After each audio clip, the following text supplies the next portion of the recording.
Guys, here's what I want to unpack with you today: the global sovereign debt crisis. These are numbers that you need to commit to your mind. Number one, the United States over here. US sitting on $39 trillion worth of national debt. That is not a small number. To service that debt, every single year, they're having to spend $1.2 trillion a year in interest, just in interest alone, ladies and gentlemen, just to surface the debt. Now, here's where it gets really crazy.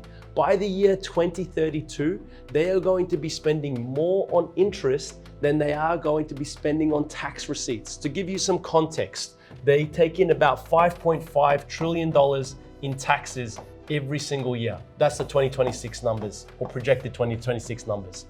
By the year 2032, they are by design, going to be spending $5.5 trillion a year just on interest alone if they don't curtail their spending. So when you reach and recognize this level of spending, crisis, deficit spending, there's just another number, just to really help you hone in on this. This is how much they're spending on the Iran conflict. They're spending $1 billion per day just to fund the entire Iran conflict.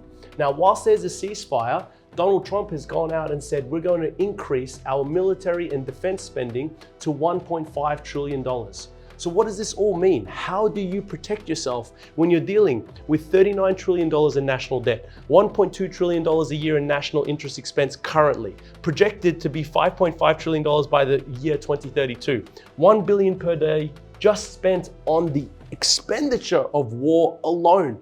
And that's been going on for the last 30 days. How do you protect yourself from such rampant government spending and rampant government deficit spending? You buy Bitcoin, ladies and gentlemen. Why do you buy Bitcoin? Now, imagine these numbers. Let's unpack this. 21 million, my dear friends. That is how many BTC will exist. Every single Bitcoiner understands this inherently. That means that for every single buyer, for every single use case, for every single piece of demand, there will only ever be 21 million Bitcoin. And here's the kicker.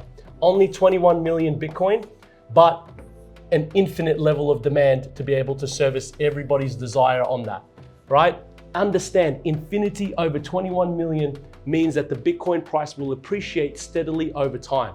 I'm not saying that we're going to go to $1 million overnight, but that's certainly the end target by the year 2032. If you found this useful and you want to be able to implement this type of knowledge into your strategy and ensure you're protecting your family and your wealth from currency debasement, give me a call, book a call with Bisha, and I'll be more than happy to serve you.